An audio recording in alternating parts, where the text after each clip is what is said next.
नमस्कार. ब्रह्ममुहूर्त ही केवळ पहाटेची एक वेळ नसून मानवी जीवनातील एक अत्यंत गूढ आणि शक्तिशाली रहस्य आहे.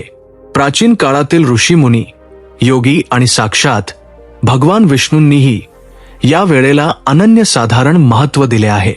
या पवित्र वेळेत जागे होऊन ध्यान केल्याने केवळ बुद्धी तीक्ष्ण आणि शरीर निरोगी होत नाही, तर पूर्वजन्मांची आणि भविष्याचीही झलक मिळू शकते. आजच्या या रहस्यमयी कथेत आपण भगवान विष्णूंनी देवर्षी नारदांना सांगितलेले ते परमसत्य आणि एका महान राजाचा सलग 7 रात्रींचा अद्भुत अनुभव जाणून घेणार आहोत. हे असे गुप्त ज्ञान आहे जे ऐकल्यानंतर तुमच्यामध्ये एका नवीन ऊर्जेचा संचार होईल आणि तुमचे जीवन पूर्वीसारखे राहणार नाही. भक्तांनो, तुम्हाला माहीत आहे का की ब्रह्ममुहूर्त ही केवळ एक वेळ नाही, तर जीवनातील सर्वात मोठे रहस्य आहे. ऋषीमुनी, योगी आणि स्वतः भगवान विष्णू देखील या विशेष वेळेला इतके महत्त्वाचे काम मानत होते. याचा तुम्ही कधी विचार केला आहे का? आज आम्ही तुम्हाला एक अशी दिव्य कथा सांगणार आहोत जी ऐकून तुमचे डोळे उघडतील, तुमचे मन जागे होईल आणि तुमच्यामध्ये एका नवीन ऊर्जेचा संचार होईल. ही केवळ एक कथा नाही, तर असे गुप्त ज्ञान आहे जे जाणून घेतल्यानंतर तुमचे जीवन पूर्वीसारखे राहणार नाही. तुम्ही कदाचित ऐकले असेल की ब्रह्ममुहूर्तावर उठल्याने बुद्धी तीक्ष्ण होते, शरीर निरोगी राहते आणि यश मिळते. पण या वेळेत ध्यान केल्याने तुम्हाला तुमच्या पूर्वजन्मांची झलक मिळू शकते. हे तुम्ही कधी जाणले आहे का? जर तुम्ही हे रहस्य समजून घेतले तर तुम्ही तुमचे भविष्य पाहू शकता, तुमचे नशीब बदलू शकता. अशी कल्पना तुम्ही कधी केली आहे का? आज आम्ही तुम्हाला एक अशी रहस्यमय कथा सांगणार आहोत ज्यात एका राजाने 7 रात्री ब्रह्ममुहूर्तावर जागे राहून असे अनुभव घेतले जे सामान्य माणसासाठी अशक्य आहेत. ही कथा सामान्य नाही, हे ते रहस्य आहे जे स्वतः भगवान विष्णूंनी देवर्षी नारदांना सांगितले होते. यात कालचक्राचे रहस्य आहे, पूर्वजन्मांची गाथा आहे, मृत्यूचे रहस्य आहे आणि ते परमसत्य आहे जे केवळ काही निवडक ज्ञानीच जाणू शकले आहेत. जर तुम्ही ही संपूर्ण कथा लक्षपूर्वक ऐकली तर कदाचित तुम्हालाही ते ज्ञान प्राप्त होईल जे जीवन आणि मृत्यूच्या पलीकडचे आहे. पण लक्षात ठेवा, ही काही सामान्य कथा नाही, हा जीवन बदलवणारा अनुभव आहे. म्हणून ती अर्धवट सोडून जाऊ नका, ती शेवटपर्यंत ऐका, कारण शेवटी तुम्हाला ते गूढ ज्ञान मिळेल जे हजारो ग्रंथ वाचूनही मिळत नाही. तर चला या दिव्य कथेच्या दिशेने पुढे जाऊया आणि ब्रह्ममुहूर्ताचे सर्वात मोठे रहस्य जाणून घेऊया. भक्तांनो, पुढे जाण्यापूर्वी जर तुम्हालाही माता लक्ष्मीचा आशीर्वाद तुमच्यावर सदैव राहावा असे वाटत असेल तर या व्हिडिओला एक लाईक करून तुमच्या अद्भुत वास्तु ज्ञान या चॅनलला सबस्क्राईब करा आणि कमेंट बॉक्समध्ये जय लक्ष्मी माता लिहून तुमची उपस्थिती नक्की नोंदवा. सत्यलोकाचे दिव्य वातावरण सर्वत्र आपली आभा पसरवत होते. तिथे देवता आणि ऋषींचे स्वर घुमत होते. सर्वत्र शांती आणि आनंदाचे साम्राज्य होते. याच पवित्र लोकात नारद मुनी आपल्या मधुर वीणेसह भगवान विष्णूंसमोर उपस्थित झाले. त्यांच्या वीणेतून निघणारा ध्वनी वातावरणात माधुर्य मिसळत होता, पण त्यांच्या मनात एक गूढ जिज्ञासा निर्माण होत होती. ते भक्तिभावाने भगवान विष्णूंच्या चरणांना प्रणाम करून म्हणाले, हे प्रभू, मी वेद, पुराणे आणि शास्त्रांचा सखोल अभ्यास केला आहे. जगातील असंख्य ठिकाणी प्रवासही केला आहे. पण माझ्या मनात एक प्रश्न वारंवार येतो. जेव्हा मी पृथ्वीलोकावर जातो तेव्हा तेथील मनुष्यांमध्ये खूप फरक दिसतो. काही लोक अपार तेजाने संपन्न असतात, त्यांचे मन शांत असते, शरीर निरोगी असते आणि बुद्धी अत्यंत प्रखर असते. तर काही लोक नेहमी आळस, दुःख आणि अशांतीत बुडालेले असतात. हा इतका मोठा फरक का आहे? याचे काही विशेष कारण आहे का? याचा संबंध जागण्याच्या वेळेस असू शकतो का? अशी काही विशिष्ट वेळ आहे का जेव्हा ब्रह्मांडाची दिव्य ऊर्जा मनुष्यासाठी सहज उपलब्ध होते? भगवान विष्णू नारद मुनींचे बोलणे ऐकून मंद मंद हसले. त्यांच्या मुखमंडलावर दिव्य प्रकाश पसरलेला होता. ते म्हणाले, हे नारदा, तू खूपच गूढ प्रश्न विचारला आहेस. हा फरक सामान्य नाही, तर अत्यंत महत्वाचे रहस्य आपल्या आत सामावून आहे. हा भेद ब्रह्ममुहूर्तात दडलेला आहे. ब्रह्ममुहूर्त ही ती दिव्य वेळ आहे जेव्हा संपूर्ण ब्रह्मांडाची सकारात्मक ऊर्जा पृथ्वीवर प्रवाहित होते. हा काळ ऋषी, देवता आणि सिद्ध पुरुषांचा आवडता काळ आहे. या मुहूर्तात जो जागृत होतो तो ब्रह्मांडाची दिव्यता आपल्या आत सामावून घेऊ शकतो. यावेळी साधना, ध्यान आणि अभ्यास केल्याने व्यक्तीचे तन, मन आणि आत्मा शुद्ध होतात. नारद मुनींचे हृदय हे ऐकून प्रसन्न झाले, पण त्यांच्या मनात आणखी एक जिज्ञासा निर्माण झाली.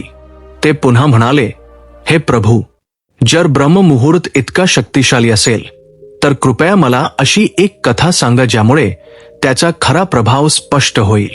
मला स्वतःला अनुभव घ्यायचा आहे की या काळाचा काय परिणाम होतो. भगवान विष्णू हसले आणि म्हणाले, हे नारदा, लक्षपूर्वक ऐक. मी तुला अत्यंत प्राचीन काळातील 2 महान राजांची कथा सांगणार आहे, जी ऐकून तू स्वतः ब्रह्ममुहूर्ताचे महत्त्व चांगल्या प्रकारे समजू शकशील. फार पूर्वीची गोष्ट आहे. एका महान राज्यात चक्रसेन नावाचा एक प्रतापी राजा राज्य करत होता. तो बलवान, बुद्धिमान आणि प्रजेचे पालन करणारा होता. पण एक समस्या होती. त्याला सतत अशांती आणि असंतोषाचा अनुभव येत होता.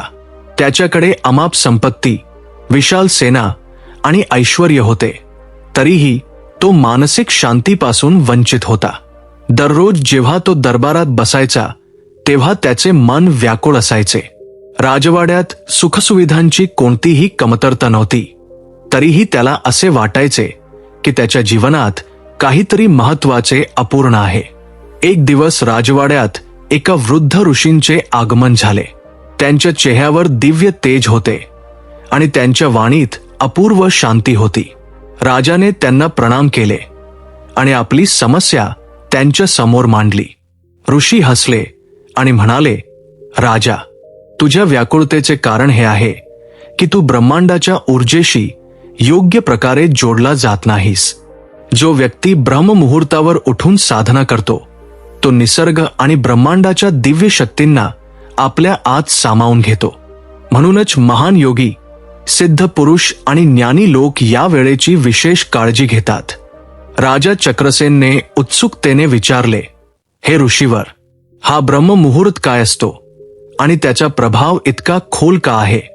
ऋषी म्हणाले, राजा, ब्रह्ममुहूर्त सूर्योदयापूर्वी सुमारे 1.5 ते 2 तास असतो. ही वेळ अत्यंत शुद्ध, शांत आणि ऊर्जेने भरलेली असते.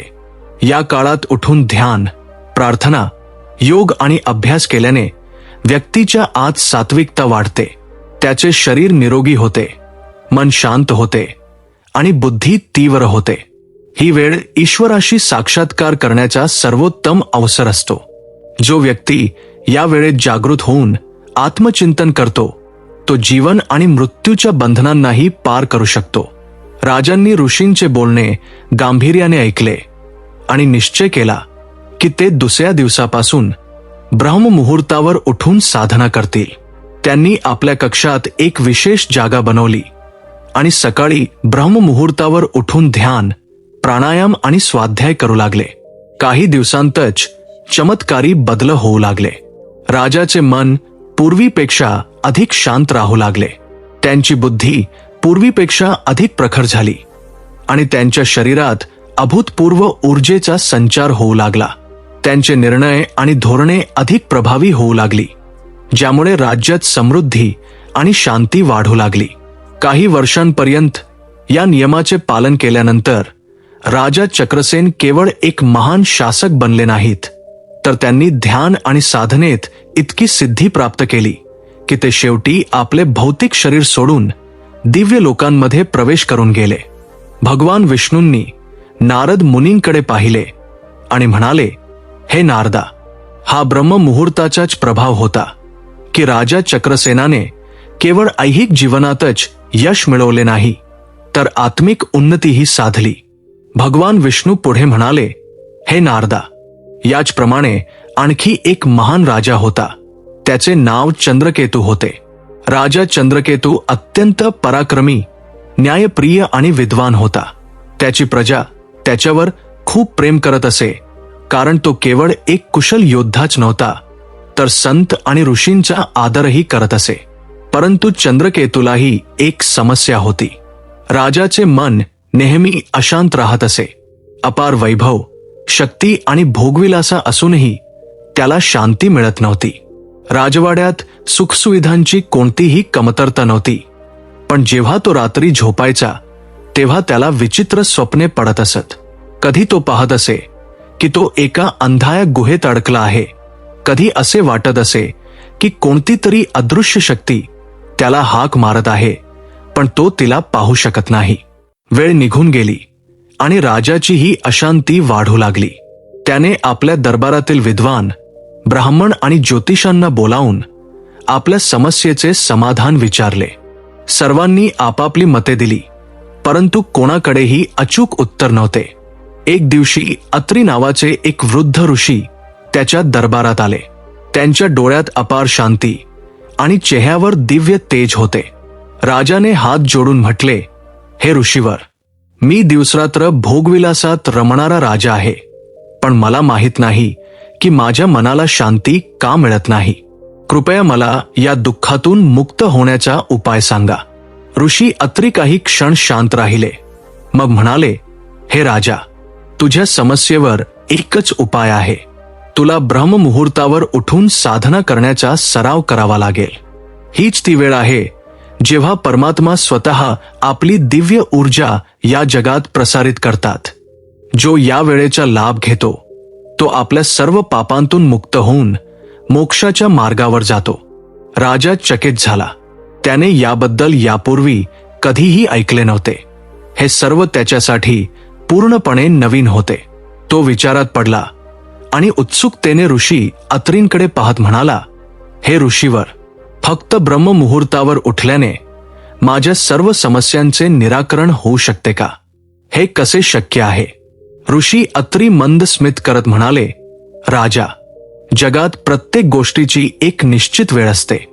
जसे सूर्योदयापूर्वी आकाशात हलकी लाली दिसते, तसेच आत्म्याच्या जागृतीचीही एक वेळ असते. जर तू यावेळी उठून साधना केलीस तर तुझे सर्व मानसिक क्लेश संपू शकतात. पण लक्षात ठेव, फक्त जागे होणे पुरेसे नाही. यावेळी ध्यान, मंत्र जप आणि आत्मचिंतन करणे देखील आवश्यक आहे. तेव्हाच तू या अद्भुत वेळेचा पूर्ण लाभ घेऊ शकशील. राजाला ऋषींचे बोल खूप खोल वाटले. त्याला असे वाटले की त्याला त्याच्या सर्व समस्यांची उत्तरे मिळाली आहेत. त्याने निश्चय केला की तो दुसऱ्या दिवशी सकाळी ब्रह्ममुहूर्तावर उठेल आणि ऋषींनी सांगितलेल्या मार्गाचे अनुसरण करेल. दुसऱ्या दिवशी पहाटे जेव्हा संपूर्ण राजवाडा गाढ झोपेत होता, तेव्हा राजा चंद्रकेतू हळूच आपल्या पलंगावरून उठला. सर्वत्र शांतता होती. फक्त हलकी थंड हवा वाहत होती. आकाशात मंद चांदणे पसरले होते आणि वातावरणात एक अनोखी शांतता होती. जणू काही संपूर्ण ब्रह्मांड एखाद्या दिव्य ऊर्जेने भरले होते. राजाने आधी गंगा जलाने स्नान केले. शीतल पाण्याच्या स्पर्शाने त्याचे शरीर आणि मन दोन्ही ताजेतवाने झाले.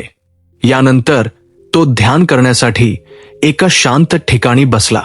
पण जसा त्याने ध्यान करण्याचा प्रयत्न केला, त्याचे मन इकडे तिकडे भटकू लागले. कधी त्याला राज्याच्या चिंता सतावू लागल्या, तर कधी झोपेचा प्रभाव वाढू लागला. परंतु तो हार मानणाऱ्यांपैकी नव्हता. त्याने ऋषी अत्रींनी सांगितलेल्या एका विशेष मंत्राचा जप करण्यास सुरुवात केली. ओम नमो भगवते वासुदेवाय नमः. जसा तो मंत्र जप करत गेला, त्याच्या आत एक अद्भुत शांतता अनुभवू लागली. हळूहळू त्याचे चित्त स्थिर होत गेले. त्याच्या सर्व चिंता आणि व्याकुळता दूर होऊ लागल्या. काही वेळातच त्याला असे वाटले जणू काही अदृश्य शक्ती त्याला प्रेमाने आलिंगन देत आहे. जेव्हा राजा ध्यानातून उठला तेव्हा त्याने अनुभवले की त्याचे मन पूर्वीपेक्षा अधिक हलके, शांत आणि प्रसन्न होते. असे वाटले जणू त्याच्या आत एक नवीन ऊर्जा संचारली आहे. हा अनुभव त्याच्यासाठी अनमोल होता. त्याने निश्चय केला की तो आतापासून दररोज ब्रह्ममुहूर्तावर जागेल आणि या दिव्य साधनेचा स्वीकार करेल. राजा ऋषी अत्रींकडे जाऊन आपल्या अनुभवाबद्दल सांगितले. तो अत्यंत उत्साहित होता आणि त्याने आभार व्यक्त करत म्हटले, हे ऋषीवर, तुम्ही मला असे ज्ञान दिले आहे जे माझ्या जीवनाला एक नवीन दिशा देऊ शकते.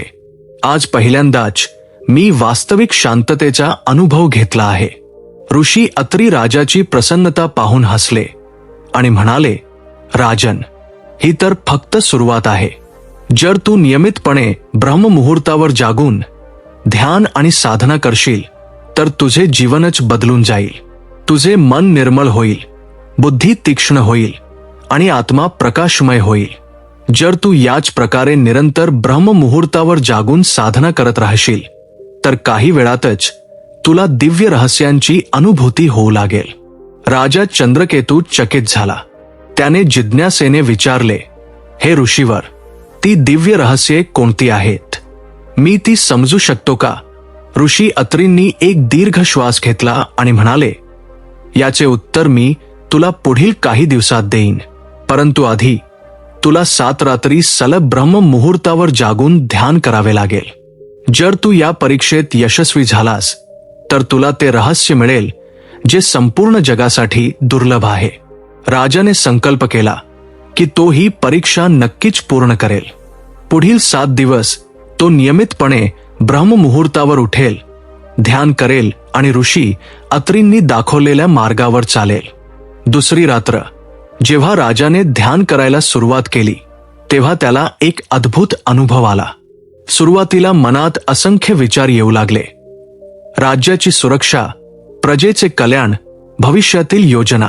परंतु जसा त्याने आपली दृष्टी स्थिर केली आणि ऋषी अत्रींनी दिलेला मंत्र ओम नमो भगवते वासुदेवाय पुन्हा पुन्हा उच्चारू लागला, तशी त्याच्या आत एक विचित्र शांतता पसरू लागली. अचानक त्याला असे वाटले की तो आपल्या शरीराच्या पलीकडे जात आहे. त्याचे मन हलके झाले आणि त्याने एक विशाल प्रकाशचक्र आपल्या समोर फिरताना पाहिले. ते चक्र सतत गतिमान होते, कधी वेगाने, कधी हळू. त्याच वेळी त्याला एक दिव्य आवाज ऐकू आला, हे राजा, हे जे तू पाहत आहेस ते कालचक्र आहे. ब्रह्ममुहूर्तावर ध्यान केल्याने साधकाला काळाचे ज्ञान होऊ लागते. तोच काळ जो जन्म, मृत्यू आणि पुनर्जन्माचे बंधन निश्चित करतो. जर तू ही साधना 7 दिवस सतत चालू ठेवलीस तर तुला काळाच्या रहस्यांची अनुभूती होईल. राजा दचकून ध्यानातून बाहेर आला. त्याचा श्वास वेगाने चालला होता, पण मन अत्यंत हलके होते. हा एक विलक्षण अनुभव होता जो त्याने यापूर्वी कधीही अनुभवला नव्हता. तिसरी रात्र जेव्हा राजा ध्यानात बसला तेव्हा यावेळी तो सहजपणे समाधीत गेला. काही क्षणातच त्याने स्वतःला दुसऱ्या ठिकाणी पाहिले. तो एका महालात उभा होता, पण हा त्याचा स्वतःचा महाल नव्हता. चारी बाजूंनी दिव्य वस्त्रांनी सुसज्ज लोक उभे होते.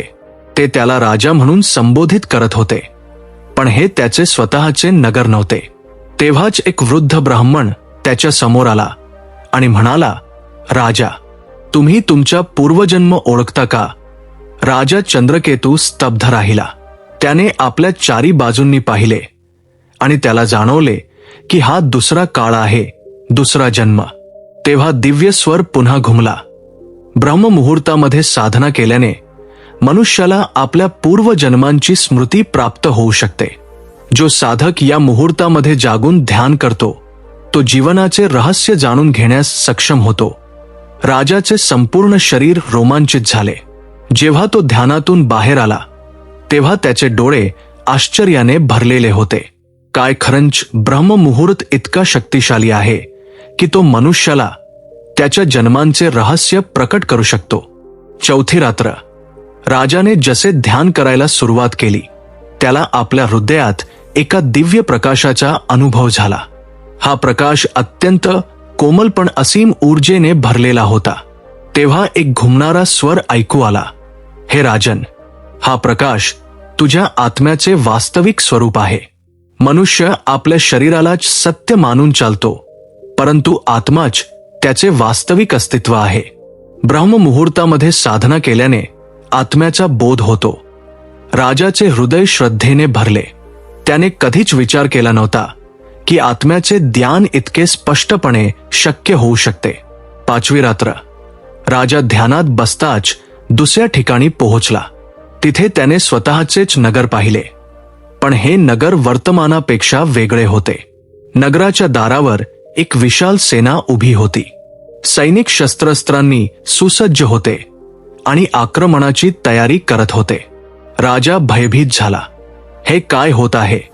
हे दृश्य माझ्या नगराचे आहे, पण ही वेळ तर अजून आली नाही. तेव्हा एक दिव्य उत्तर मिळाले. हे राजा, ब्रह्ममुहूर्तावर ध्यान केल्याने मनुष्याला भविष्याचे संकेत मिळतात. जर तू ही साधना चालू ठेवलीस तर तू येणाऱ्या काळातील घटना आधीच पाहू शकशील आणि योग्य निर्णय घेऊ शकशील. राजा स्तब्ध झाला. 6वी रात्र.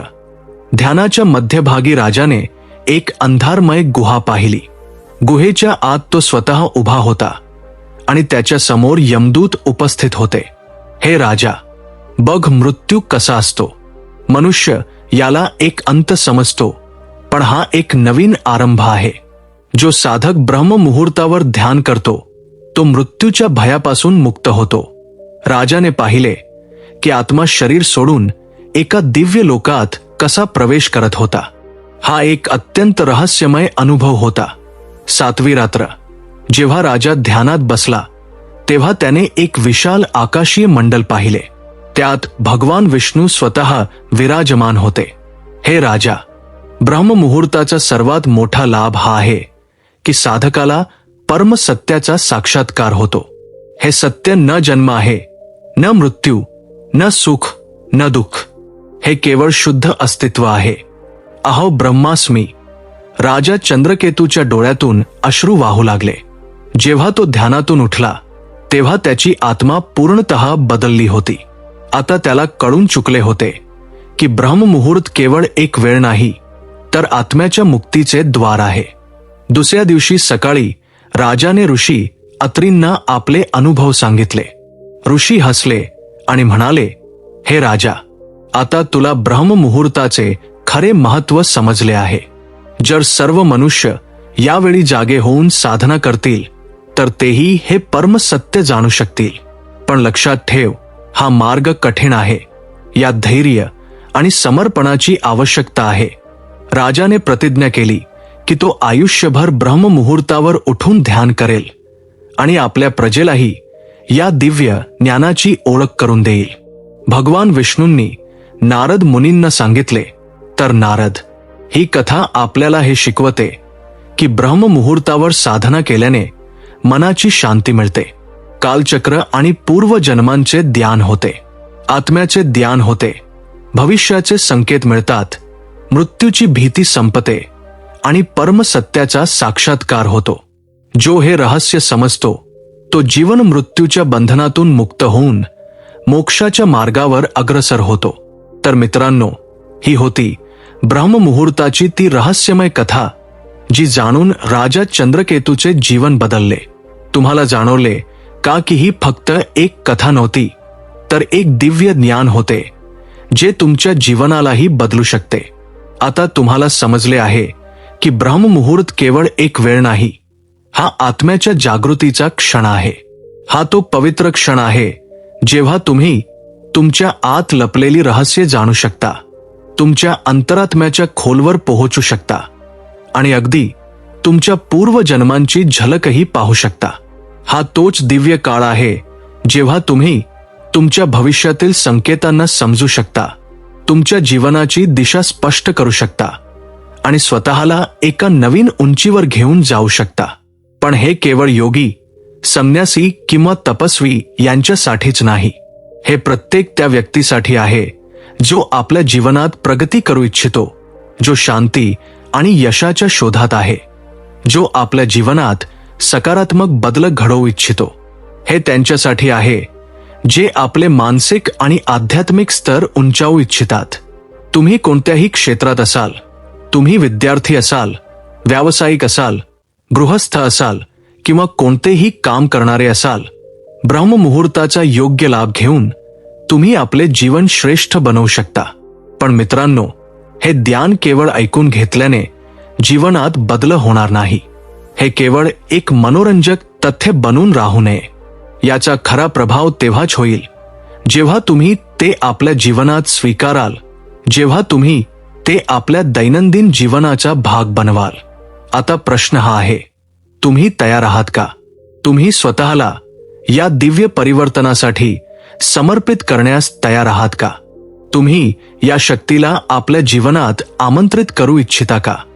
जर तुमचे उत्तर होय असेल तर हा निर्णय उद्यावर ढकलू नका. हा संकल्प आत्ताच घ्या. याच क्षणापासून याला तुमच्या जीवनाचा भाग बनवा. जर तुम्ही खरोखरच या दिव्य परिवर्तनासाठी तयार असाल तर तुमच्या आत एक अटूट प्रतिज्ञा घ्या. मी ब्रह्ममुहूर्ताची शक्ती स्वीकारण्यास तयार आहे. हे केवळ शब्द नसतील तर तुमच्या आत्म्याच्या जागृतीचा संकल्प असेल. ही तुमच्या आत सुप्त असलेल्या अपार शक्तीला जागृत करण्याची शपथ असेल. तर विचार करू नका, निर्णय घ्या. जो कोणी या मार्गावर चालतो तो आपले जीवन सर्वोत्तम उंचीवर नेऊ शकतो. ब्रह्ममुहूर्ताचे हे रहस्य आता तुमच्या समोर आहे. आता हे तुमच्यावर अवलंबून आहे की तुम्ही ते स्वीकारून तुमचे जीवन कसे बदलता. भक्तांनो, ही सर्व माहिती जनरूची लक्षात घेऊन दिली जात आहे. वास्तुशास्त्र आणि अध्यात्माचे उपाय तुमच्या श्रद्धा आणि विश्वासावर आजमावा. आमचे चॅनल या व्हिडिओद्वारे कोणत्याही प्रकारचा अंधश्रद्धेचा दावा करत नाही. आजची ही माहिती तुम्हाला आवडली असेल तर या व्हिडिओला एक लाईक करून तुमच्या स्वतःच्या चॅनलला सबस्क्राईब करा आणि बेल नोटिफिकेशनला ऑल वर सेट नक्की करा. जय श्रीराम. थोडक्यात सांगायचे तर ब्रह्ममुहूर्त हा केवळ एक प्रहर नसून आत्म्याच्या जागृतीचा तो पवित्र क्षण आहे जो माणसाला जीवन मृत्यूच्या बंधनातून आणि मृत्यूच्या भीतीतून मुक्त करून सर्वोच्च यशाकडे नेतो. हे दिव्य ज्ञान केवळ योगी किंवा संन्याशांसाठी मर्यादित नाही, तर विद्यार्थी, व्यावसायिक, गृहस्थ आणि प्रत्येक त्या व्यक्तीसाठी आहे ज्याला जीवनात खऱ्या अर्थाने शांती, प्रगती आणि सकारात्मक बदल हवा आहे. परंतु केवळ ही कथा ऐकून जीवनात कोणताही चमत्कार घडणार नाही. याचा खरा प्रभाव तेव्हाच दिसेल जेव्हा तुम्ही उद्यापासूनच या दिव्य वेळेचा आपल्या दैनंदिन जीवनात समावेश करण्याचा दृढ संकल्प कराल. स्वतःमधील अपार शक्तीला जागृत करण्याची आणि मी ब्रह्ममुहूर्ताची शक्ती स्वीकारण्यास तयार आहे अशी शपथ घेण्याची हीच खरी वेळ आहे. जय श्रीराम.